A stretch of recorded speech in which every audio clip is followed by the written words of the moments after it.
production the tremendous capacity built by these firms in the early 1930s. The first 5-year plan itself was not laid out by Gosplan.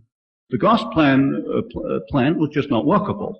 The final technical plan that was utilized was actually drawn up by a firm of industrial architects, Albert Kahn of Detroit. United Engineering, to give you a few examples, built a plant in the Soviet Union in the early 1930s to produce the longest aluminum sheets in the world, and these, of course, are essential for aircraft manufacture. This was the time when all-metal aircraft were just beginning even in the West. General Electric built at Krakow a turbine plant which was 2.5 times greater in capacity than its own plant in New York at Schenectady.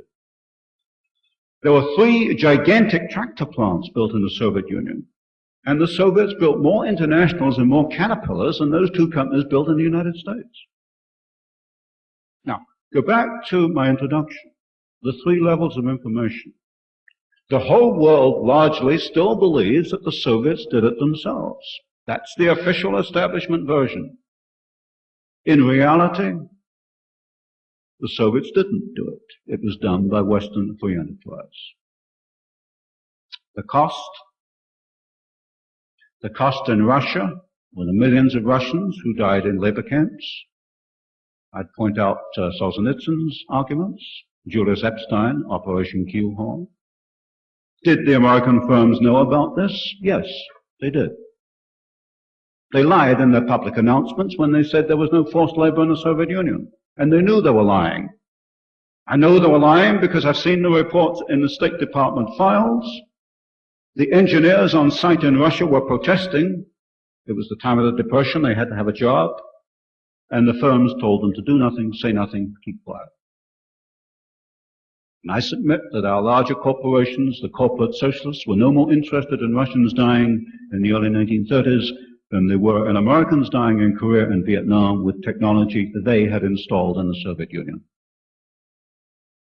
And yet the way this world is put together, it's the Harrimans and the Hammers and the Morgans and the Rockefellers who are admired and lauded.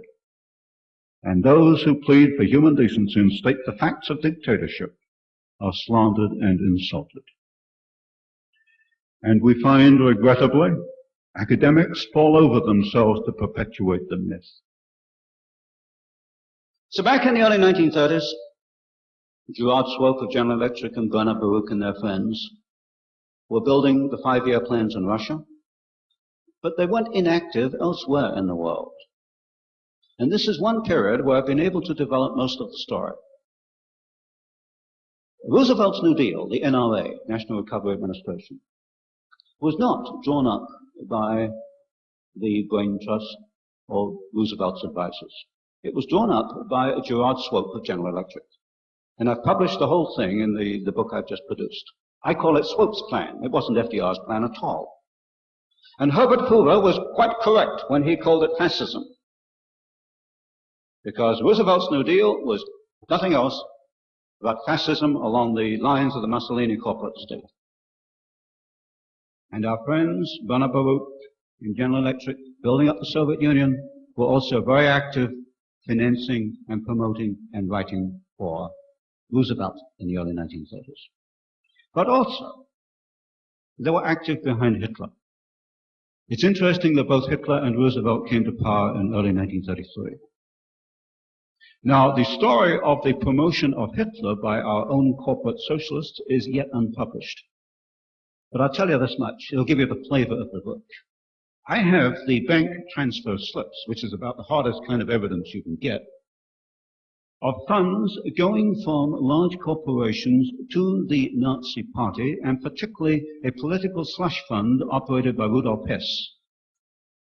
This was very important in the early 1930s when the Nazis needed all the money they could get to finance their gangs of goons going around the streets beating up people and the various payoffs and this kind of thing.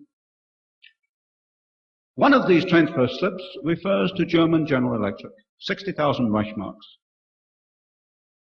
And 2 directors of German General Electric will interest you, or should interest you. One is Gerard Swope, General Electric, and the other is Owen Young of the Federal Reserve Bank of New York.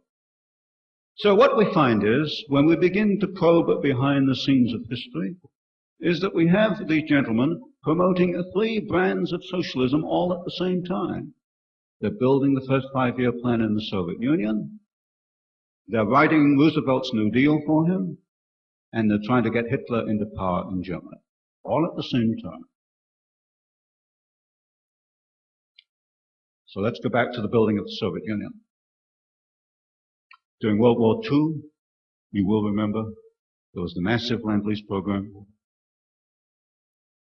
This pretty much replaced any capacity the Soviet Union might have lost in World War II, but more importantly, it brought the Soviet Union to a fundamentally new technological horizon. I covered the whole story of this build-up in the Hoover series of books. By 1946, the Soviets had a capacity to do certain things themselves. They could manufacture the shells of factories, that is the building, which is not too difficult, and they could duplicate simple equipment, simple lathes, this kind of thing. But they still needed, and still need today, foreign technology to advance the technological horizon for a quite simple reason, that a socialist planned society cannot advance technologically by itself. And once again, Western businessmen were only too happy to oblige. And once again, they went into the Soviet Union in the 1950s, certainly the 1960s, and you'll see the peak of this in the last few years under Kissinger. And to give you again some examples from the development in these 20 years, you will find in mining equipment of firms like Joy Manufacturing. Non-ferrous metals, you'll find they're using, for example, the international nickel process for nickel smelting, refining. Iron and steel is an exception. The Soviets adopted the classical blast furnace back in the 1930s. Their plans were largely laid out by the Frame Corporation of Chicago. It's a very simple process. What they did was build bigger units, what I call scaling up. And in classical blast furnace technology, they have not come back to the West, but they have done, particularly in rolling techniques, and what you might call the high technology forms of steel and metals.